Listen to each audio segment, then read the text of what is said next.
All right, now let's get rolling. One of the easiest way to identify potential Cramer names, pretty much the purloined letter right in your face. The stocks that could but won't necessarily always end up on the show is by watching the new high list. Stocks on that illustrious list, the highest of the high, obviously have something going for them.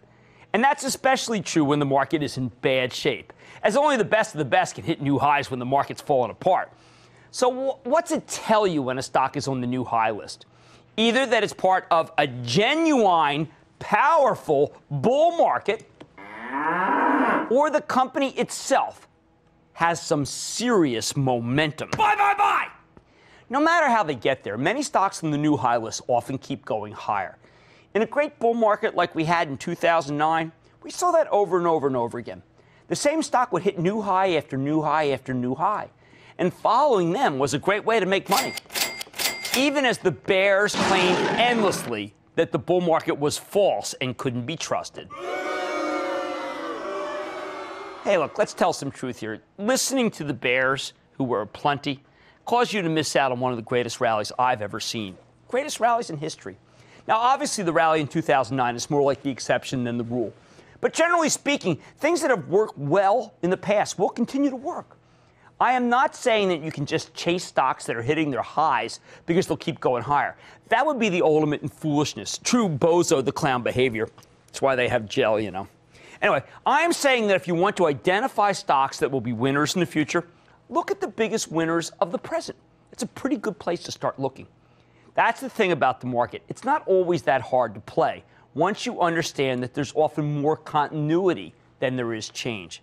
Things pretty much keep going the way they were going until something major shifts. And only then do you have to alter your course. Those course changes can be pretty radical, though.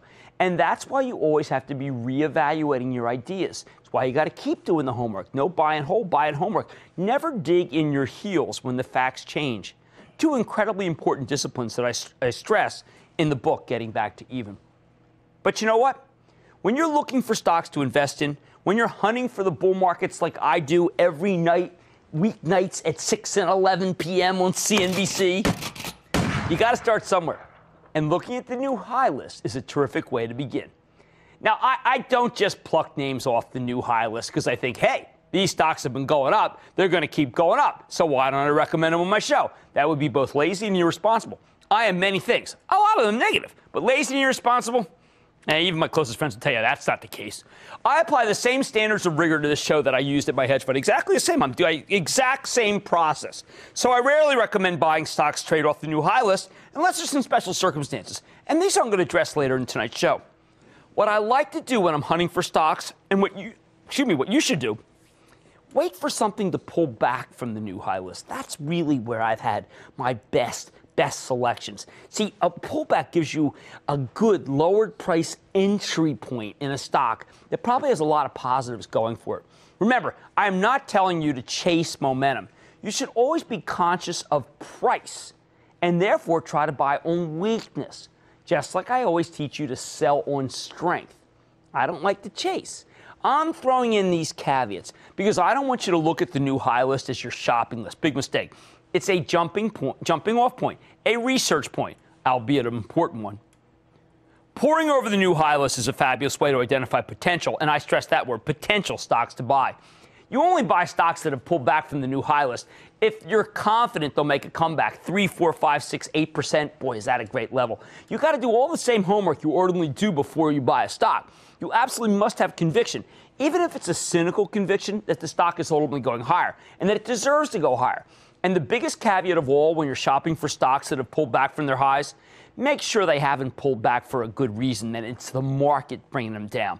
Be certain you're dealing with a momentarily damaged stock and not a troubled company that's going down, down, down, Springsteen or Jay Sean style. How can you tell the difference? If the fundamentals haven't changed, the stock probably hasn't fallen from grace. It's probably pulled back for mechanical reasons. Maybe it's profit taking. Maybe some panic, general panic in the stock market. More than ever, thanks to the fact that stocks are traded like commodities by ultra-leveraged hedge funds, ETFs, causing huge sell-offs that make no sense in everything, you will see the stocks of good companies pull back from their highs for reasons that really have nothing to do with the strength of the fundamentals, the underlying businesses. those are your buys. 3, 4, 5, 7, 8, 9, 10% pullback with strong fundamentals, those are your buys. But if the fundamental picture changes, which you can only find out from doing the homework, if whatever made that stock attractive as it climbed its way up to the new high list goes away, well, the stock's no longer a candidate to be purchased. The story, meaning the fundamentals, have to be intact, or the method will not help you one bit. Here's the bottom line. You've now got the first method to Cramer's madness. Watch for stocks that have pulled back from the new high list, especially because of a broad market sell-off and not the particulars of the company. Some of my best picks have come out of this process, and hopefully some of yours can too.